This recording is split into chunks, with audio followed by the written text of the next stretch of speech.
Assalamualaikum warahmatullahi wabarakatuh. Alhamdulillahi rabbil alamin. Wassalatu wassalamu ala asrafil anbiya'i wal mursalin Sayyidina wa maulana Muhammadin wa ala alihi wa sahbihi ajma'in. Qala rabbi shrah li sadri wa yassir li amri wahlul 'uqdatam min lisani yafqahu qawli, amma ba'd. Pemirsa ngaji bareng yang berbahagia, tidak ada yang lebih utama daripada ungkapan syukur kita atas karunia yang telah diberikan oleh Allah Subhanahu wa Ta'ala. Allah Subhanahu wa Ta'ala telah memberikan kita banyak sekali nikmat dan karunia, sehingga kita dapat melaksanakan ibadah puasa di bulan Ramadan ini. Allah telah memberikan kita kesempatan untuk bertemu kembali di bulan Ramadan yang mulia ini. Maka dari itu, hendaknya kita manfaatkan bulan Ramadan yang mulia ini dengan beribadah bersungguh-sungguh kepada Allah Subhanahu wa Ta'ala dan mengisinya dengan amalan-amalan kebaikan. Sholawat serta salam semoga senantiasa tercurahkan kepada junjungan kita Nabiullah Muhammad sallallahu alaihi wasallam yang telah menuntun kita dari zaman kegelapan menuju zaman yang terang benderang. Melalui ajaran agama Islam, kita dapat mengenal Allah Subhanahu wa Ta'ala, kita dapat menjalankan perintah-perintahnya. Pemirsa ngaji bareng yang berbahagia, pada kali ini saya akan membawakan materi dengan tema teladan dari Ashabul Kahfi. Pemirsa ngaji bareng yang berbahagia, Al-Quran merupakan pedoman dan kitab suci umat Islam yang mana di dalamnya terdapat petunjuk-petunjuk dari Allah Subhanahu wa Ta'ala. Maka sudah sepantasnya bila Al-Quran harus setiap hari kita membacanya. Maka dengan kita membaca Al-Quran, kita akan dapat memperoleh petunjuk-petunjuk dari Allah Subhanahu wa Ta'ala. Selain daripada itu, di dalam Al-Quran, Allah Subhanahu wa Ta'ala telah memberikan pengajaran ataupun pelajaran dari kisah-kisah orang-orang yang terdahulu, kisah-kisah para nabi, serta kisah-kisah orang soleh yang termuat di dalam Al-Quran. Di antaranya adalah kisah dari Ashabul Kahfi. Pemirsa ngaji bareng yang berbahagia, dikisahkan beberapa ratus tahun sebelum diutusnya Nabi Isa alaihi salam di Romawi, ada sebuah kerajaan yang mana kerajaan itu dipimpin oleh seorang raja yang bernama Raja Dikyanus. Raja Dikyanus ini sangat dihormati oleh rakyatnya, oleh tentaranya, oleh para pengawal-pengawalnya.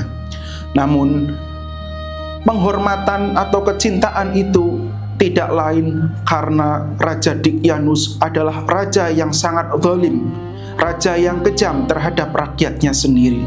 Bahkan tidak segan-segan untuk membunuh rakyatnya yang tidak mau taat dan tidak mau tunduk kepada titah sang raja.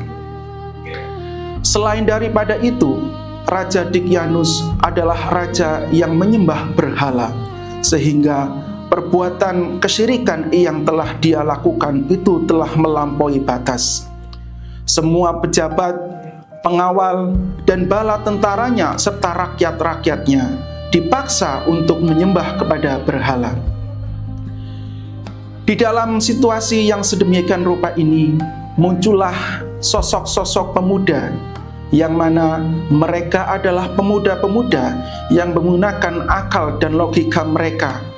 Mereka masih mempertahankan keimanan dan keteguhan akidah mereka, sehingga mereka menolak untuk menyembah kepada berhala.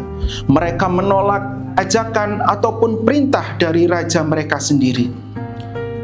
Alhasil, setelah penolakan menyembah berhala itu, Raja Dikyanus marah dan memerintahkan kepada bala tentaranya untuk menangkap para pemuda tersebut. Namun, para pemuda tersebut sebelum para prajurit menangkap mereka, mereka telah mengetahui rencana itu, sehingga kemudian mereka lari dari wilayah kerajaan itu. Para pemuda itu berlari ke sana kemari, mencari tempat persembunyian yang aman, sehingga sampailah mereka di depan sebuah gua. Setelah mereka sampai di sebuah gua itu, kemudian mereka masuk ke dalamnya dan mereka berlindung di dalamnya. Mereka bersembunyi dari kejaran bala tentara Raja Dicyanus. Mereka memohon kepada Allah Subhanahu wa Ta'ala agar mereka diberikan keselamatan dan diberikan petunjuk atas segala urusannya. Sehingga kemudian Allah Subhanahu wa Ta'ala melindungi mereka, memberikan rasa aman kepada mereka. Setelah berada di dalam gua, para pemuda ini kemudian beristirahat. Mereka tertidur terlelap. Yang tidak mereka tahu bahwa Allah Subhanahu wa Ta'ala telah memberikan anugerah kepada mereka, yaitu berupa keselamatan dan perlindungan. Allah Subhanahu wa Ta'ala telah menidurkan mereka selama kurang lebih 309 tahun.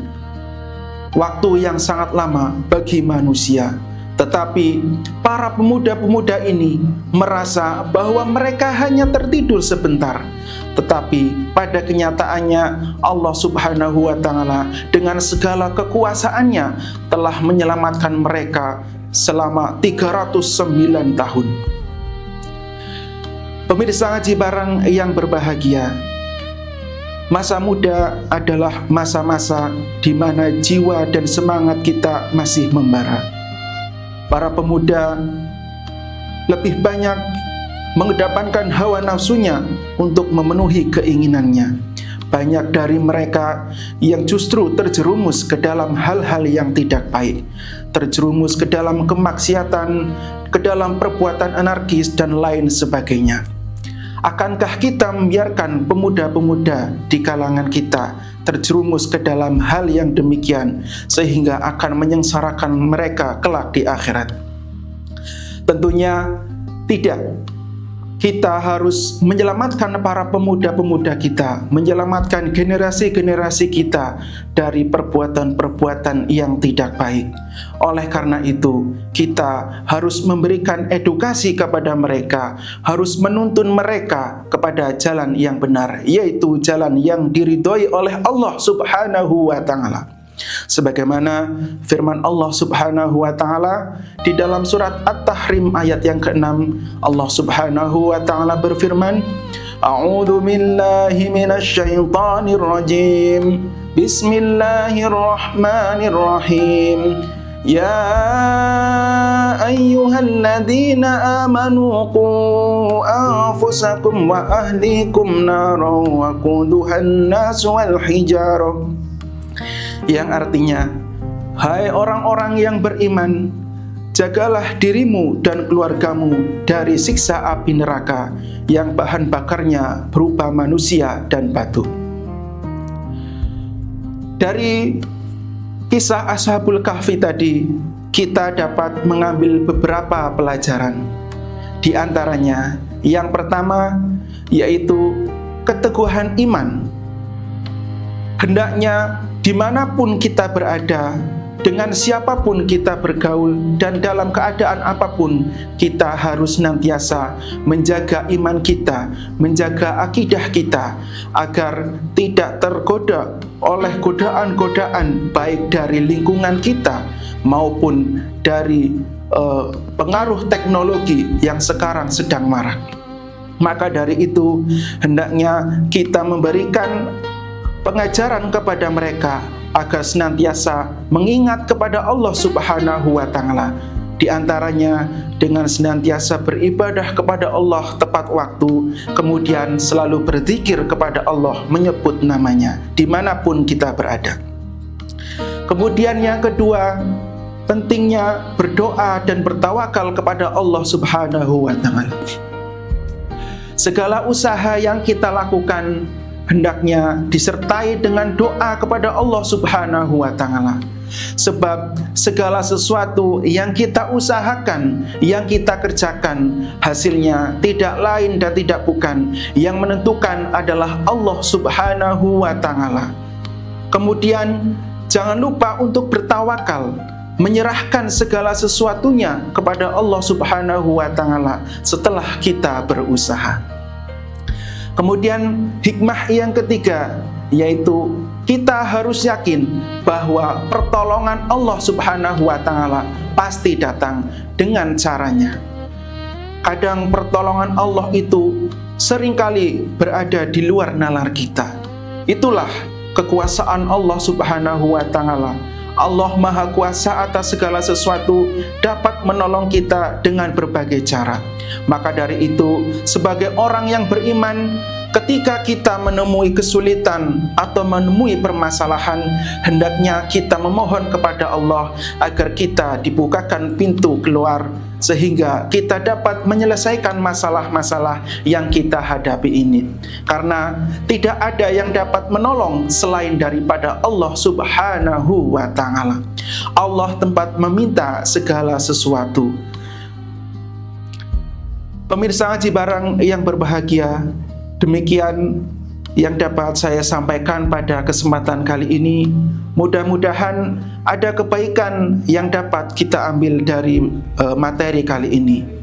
Selamat melaksanakan ibadah puasa Ramadan. Semoga Allah Subhanahu wa Ta'ala senantiasa menerima amalan ibadah kita di bulan Ramadan ini. Amin amin ya rabbal alamin. Wal afu minkum. Wassalamualaikum warahmatullahi wabarakatuh.